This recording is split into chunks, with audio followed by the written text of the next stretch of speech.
Hello fellow glue sniffers and sprue snippers, welcome back to Blitzkrieg Model Works. I'm Bob, you know me as Darklin on the forums. I am terribly sorry for taking so long to get back to you on the first part of our build for the Italeri Leopard 2. For those of you who don't know, just to give you some background, I own my own business. It is not modeling related, but we've been very, very busy. That and some household chores that had to be taken care of, you know, happy wife, happy life. All said and done, my apologies. My intention was to do a video at least every week, if not every couple of days. Having said that, most of what I had done so far, I did pretty much that evening of the last video or the next day. So we're going to go on and show the assembly of the suspension for our Leopard 2. So as you can see here, we've kind of cooking showed this. We kind of have the whole left side done, completed. Try to get that so you can see it with my pathetic lighting. I have been experimenting with different cameras, and so far it seems my iPhone seems to be working the best as far as lighting, zoom, depth of field, and whatnot. I'll look into something else later on. So what we're going to do is we're going to work on the right hand side. Some things I've already done. I have already put on the suspension shocks, the front idler wheels, and the return rollers, and as well as the drive sprocket mount. How we put them on, I'll show you how to do that with the torsion bar suspension, how to cut everything off the sprue, all of that kind of stuff we'll do.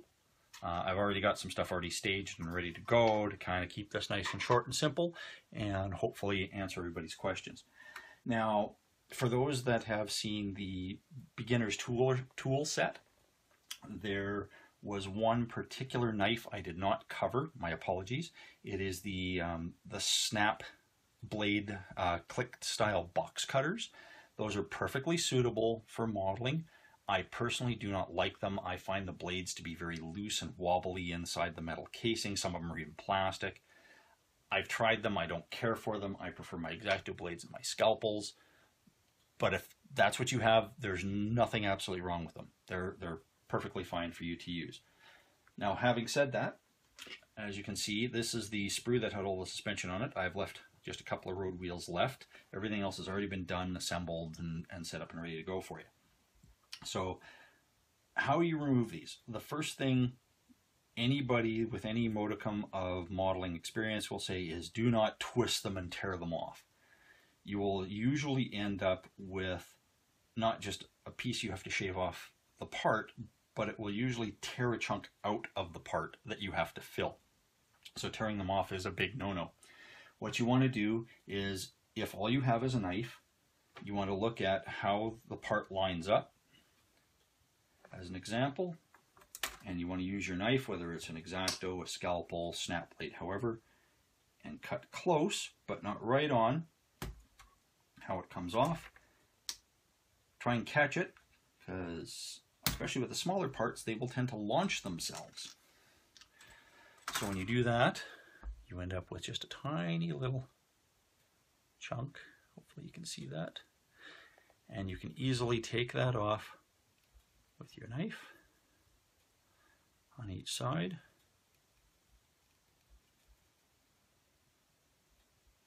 Just like so.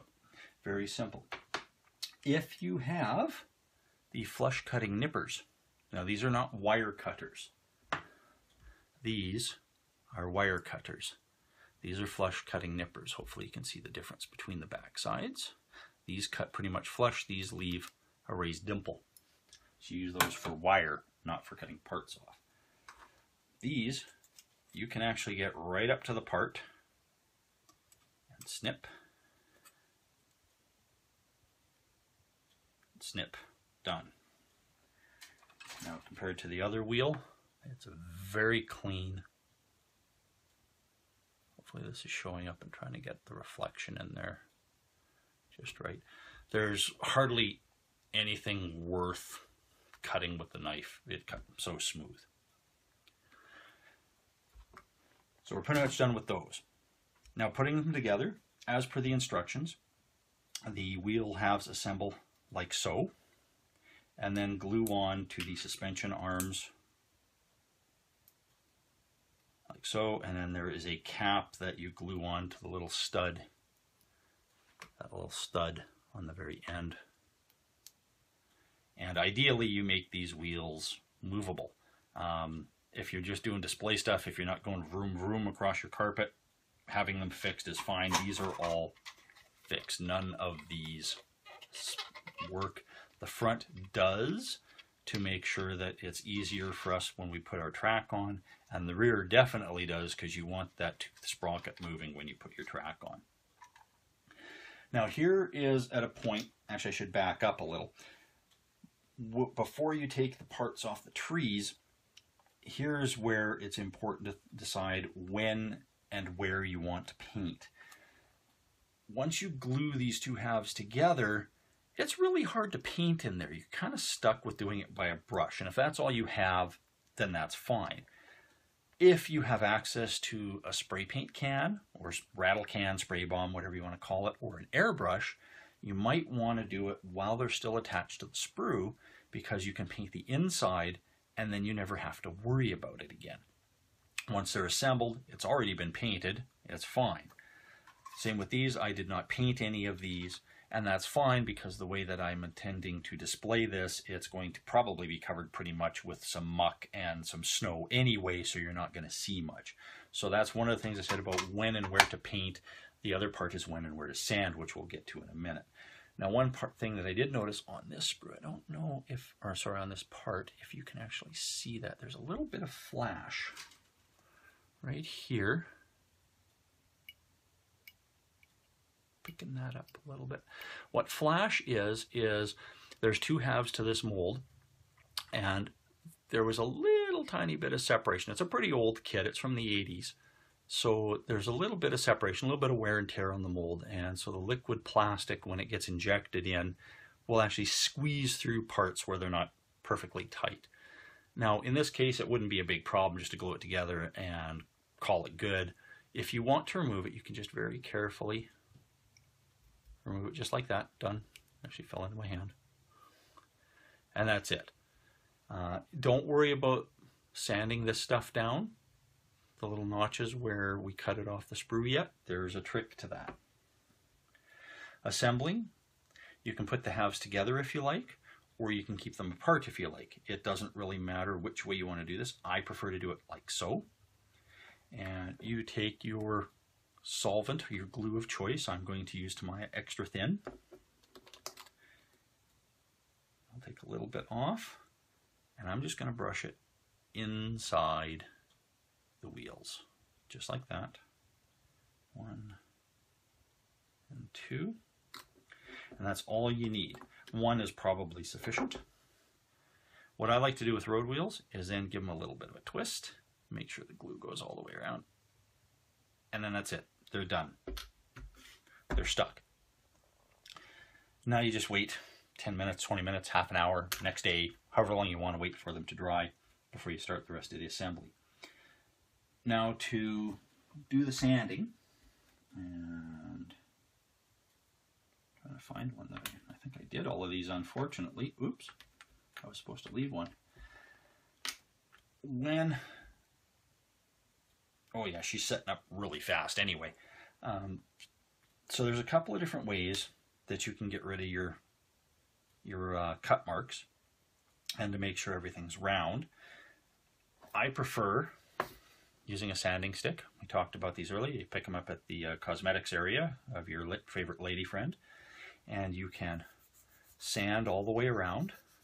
Doing the two at a time gives you a much more flat surface, a longer flat surface to sand on.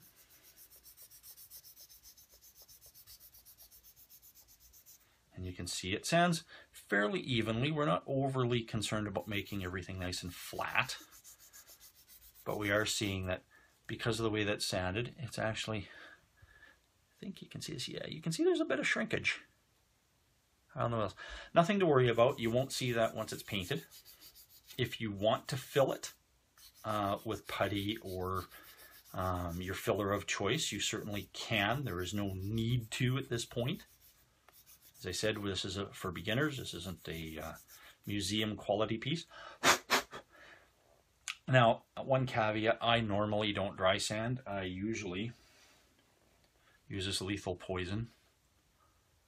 For those of you who don't know, this is tap water. And I will just spray a little on my work surface. It's a little messier. It's nowhere near as dusty, and it actually gives you a better surface, a better finish, as well it prolongs the life of the tools. It's just a little messier to clean up.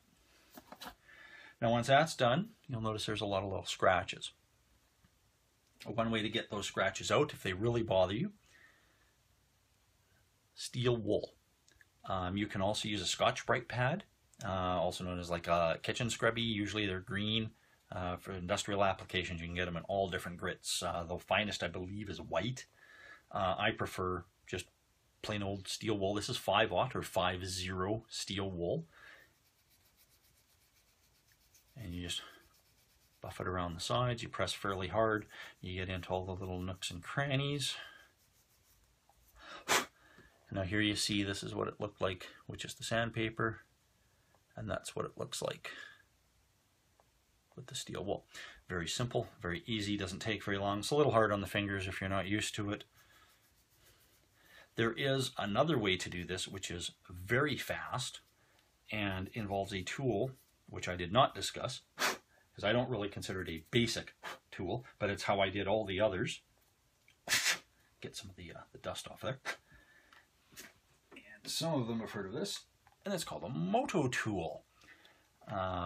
Some people call this a Dremel.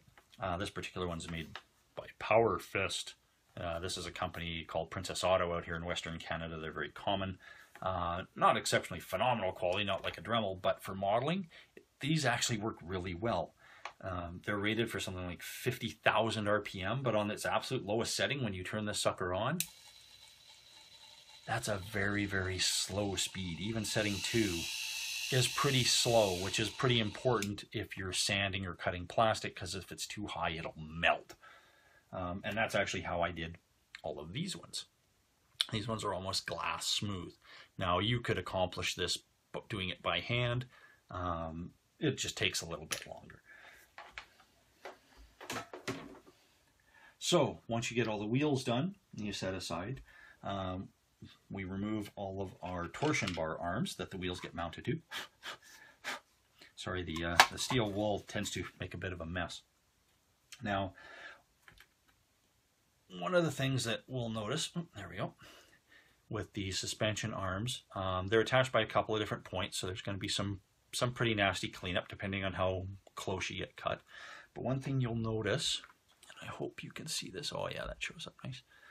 There's a really huge sinkhole right here. Now what happened is the plastic was injected into the mold, and then the pressure was released before the plastic cooled completely.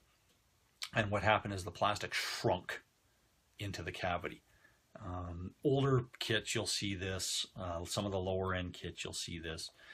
Kits like Dragon, Tamiya, Bronco, Hobby Boss, a lot of the newer higher end guys, you don't see this kind of thing anymore. Not that it's a big deal, because we can fill them. And here's where I went in the last video and said to know when and where to fill, because you can hide certain things. So for starters, before we get to the filling, we're going to do some cleanup. So we're going to use our scalpel. This is with a number 11 scalpel, actually sorry, the Olfa Art Knife scalpel blades that I prefer.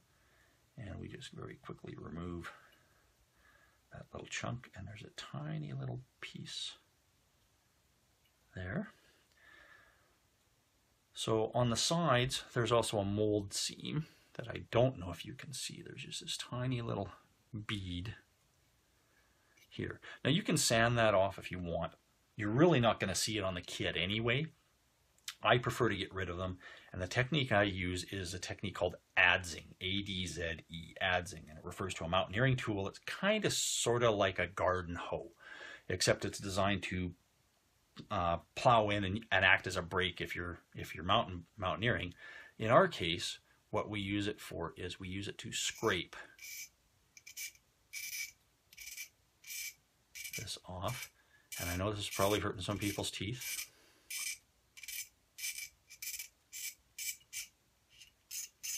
You want to use a very sharp knife for this because it's the edge that scrapes. And you can see, I hope, that that edge is gone. And it's very fast. You can use this on basically any shape of surface as long as your knife is sharp enough, pointy enough, and if it's round like on a gun barrel, which we will be doing this on the gun barrel, you have to rotate quite a bit to make sure you don't damage the gun barrel, make it flat. So again, we do a little nip. Oh, didn't get all of it that time. Now this isn't such a big deal. This is going to be behind the wheel. You're not going to see it anyway.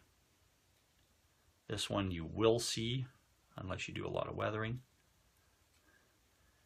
And again, this one's a little more pronounced.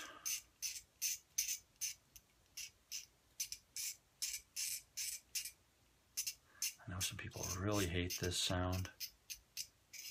I remember going to shopping malls and doing displays with the local club that I used to belong to, and we'd be doing work, and usually the women would come by and just like, oh, what is that horrible noise? And there you go, done. So you do that umpteen thousand times to do all of your road or your torsion bars, and you're done. From there, you have to worry about when and where to fill in those sink hole marks. This one is really bad. This one is passable. It's not too bad at all. I wouldn't even really bother with filling that one, but we will to show you a couple different techniques. Now, there's basically 3 different techniques that you can use for filling. You can use, your putty of choice. I prefer Tamiya Basic Putty. It's a gray, very smooth, very low grit, no bubbles. I've never noticed it really shrinking to any extent. Some guys like to use actual automotive body filler. That works fine. Some prefer to use super glue, which you can do, but it's a bit harder on the tools to sand and whatnot. And in some cases, I will use this homemade MEK putty. This is one of the glues that I use. MEK stands for methyl ethyl ketone. It works just as good as the Tamiya Extra Thin. But what I've done here is we put, and I did check this stuff. This is what it's supposed to be like. Very runny. Thing is, you can mix this to be as thick or as thin as you want. But you want to use whatever you want to do. You want to fill in the appropriate area, whether it's a seam, whether it's a sink mark, whether it's damage from a tool, what have you, to fill in that point. So in this instance, because MEK putty and the Tamiya putty were applied the same way, they do the same thing, I'm not going to do the MEK, I will do the Tamiya putty. I have an applicator here. It's a kind of a flat on one side and almost like a shoe shape on the other side. This is the side that I use the most. Now you don't want to put it on too thick. Sometimes you'll have to put on a couple of different applications. Actually, we'll do the thin one with this. Now this little hole, this little recess that you'll see here, is actually visible. So you want to avoid doing that. So you just kind of mush it on. And I'm only going to do up to that point. I'm not going to do up the whole way, and I'll show you why in a minute. And you let that dry at least an hour or so. It dries pretty quick, actually. It'll be dry to the touch, but not dry enough to sand. So you set that aside. And you just take that off with a tissue. The drive sprockets actually had a very deep sinkhole right in the center. So what I did with that is I actually used the MEK putty, and I just put it on a brush, and I put a little dollop in the center, and I just let it cure. I just basically let it dry. Like I said, you probably won't see that once the weathering is all done anyway, so it's not a big deal. So now we have this deep monster, and this is bad. You will see this. So we're actually going to do this with the super glue. So we're going to have two different,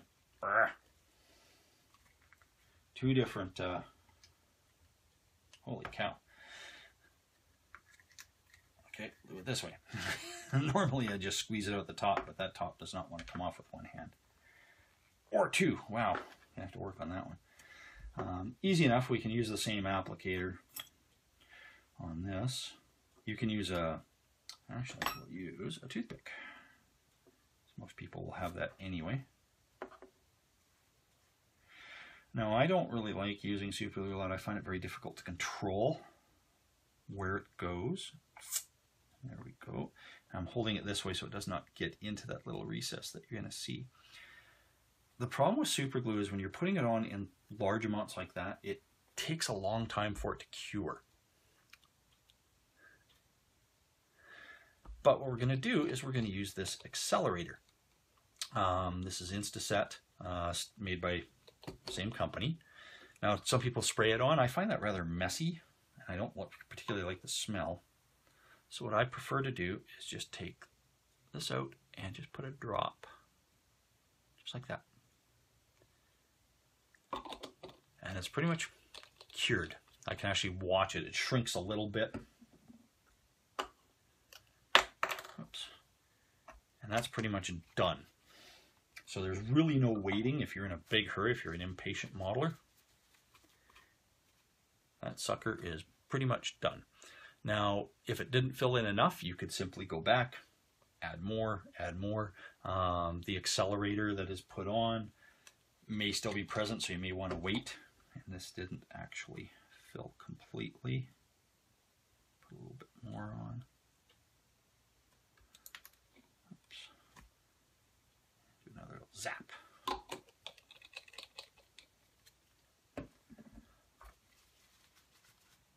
That's it. And then to do the sanding, same idea. You do. As I said, this stuff is set right off the bat. So you want to make sure you keep an eye on it, keep it nice and even. Looks like I probably could have added another 1 or 2 coats.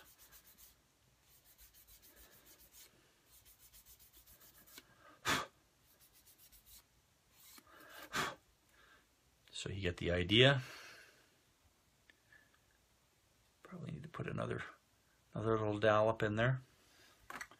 Now once they're done, now I use the Tamiya putty on the rest, you'll end up with something that looks kind of like that. Now you notice it looks a little uneven up at the top.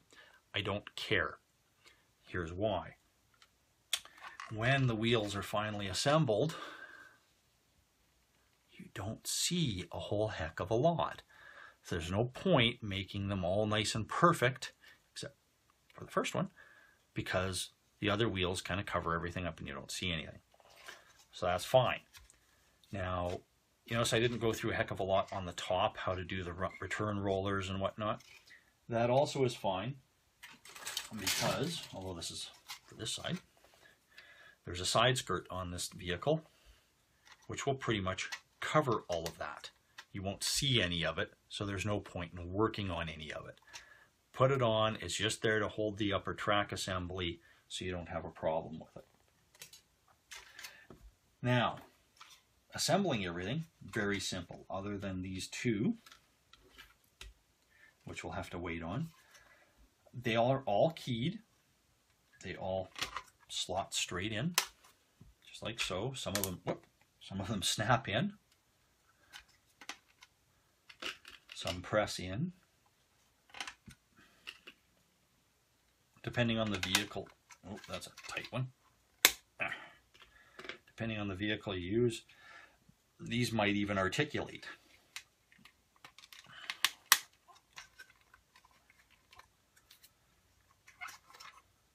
So they all go like that. Now you can see them from the back side, which comes in handy. We're going to use our MEK,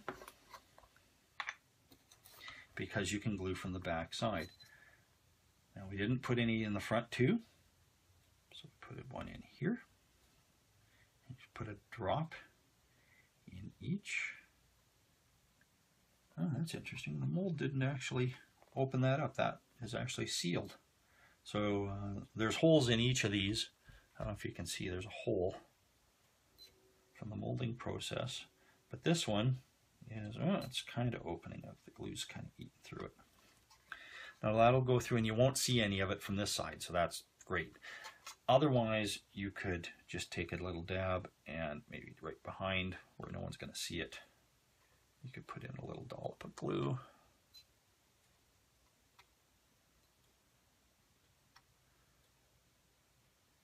And it's done. One little final press fit. And like I said, we won't worry about the front two because we have to wait for those to dry. Actually, we'll leave this out. Now the road wheels themselves, just simply plop on. 2, 3. Now they do have a front. This is a back side. Front side has the bolt pattern. Depending on the kit that you're going to get, not necessarily this kit, but another kit, there may be a pattern on the front or on the back. And then there's one on here that is slightly smaller. As you can see, this is the idler wheel. This goes in the front.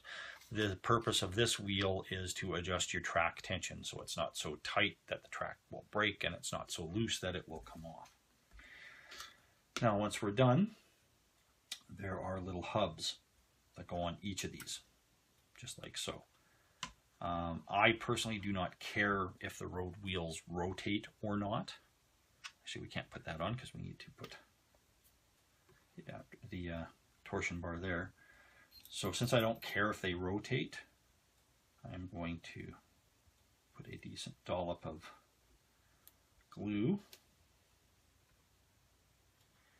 If you want to use tweezers or whatnot for this, you can.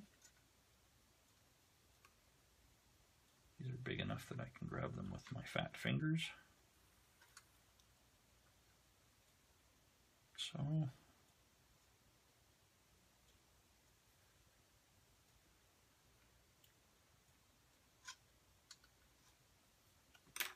now it's in there too deep for my fingers, so I will need tweezers. But not those ones. I've probably got about 20 different sets of tweezers. I'm on you. Okay, just take that one off. Problem with MEK and the Tamiya Super Thin is pretty much the same. They both dry so fast. There we go.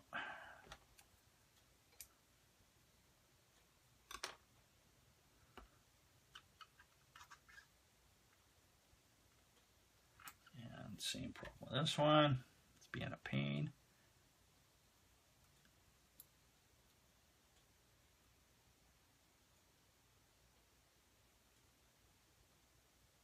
There we go. And this one, and we'll worry about the other two road wheels plus the idler later. So that part's done. Now we have to worry about the drive sprocket. Now the drive sprocket has already been assembled and it does not get glued in, it freewheels. So we have to be a little cautious. This is a retaining ring that goes on to the inside on the back. So this fits on like so, onto the back. And we want to make sure that the drive sprocket can still move. So we'll put just a little bit of glue on the outside. We will piece on, and we'll actually use our tweezers to push that piece up so it's not flopping back and forth. And it moves just fine. I don't feel any glue trying to sink anything up. Alternatively, you could put the piece on, snug it in, and then put glue on ahead of time if you want. Now that's it for the suspension proper, we should say. Other than the tracks and those few pieces, sorry, these tracks are not for this kit, that's another product I'm working The tracks in this kit are a length and length. It's a two-piece length unit.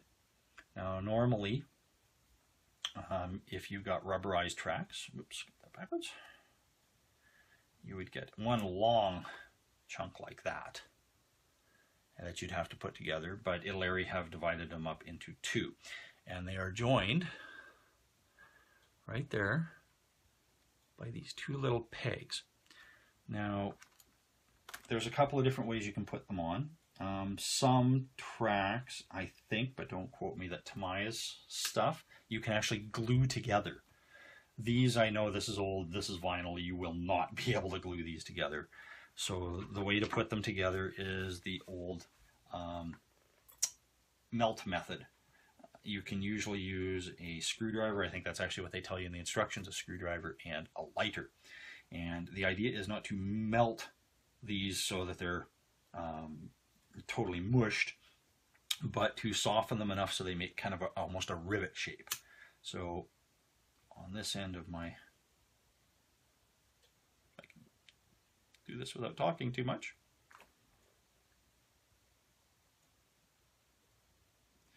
If you mush it too much,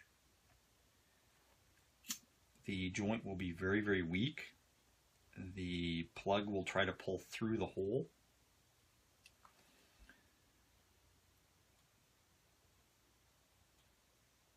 There.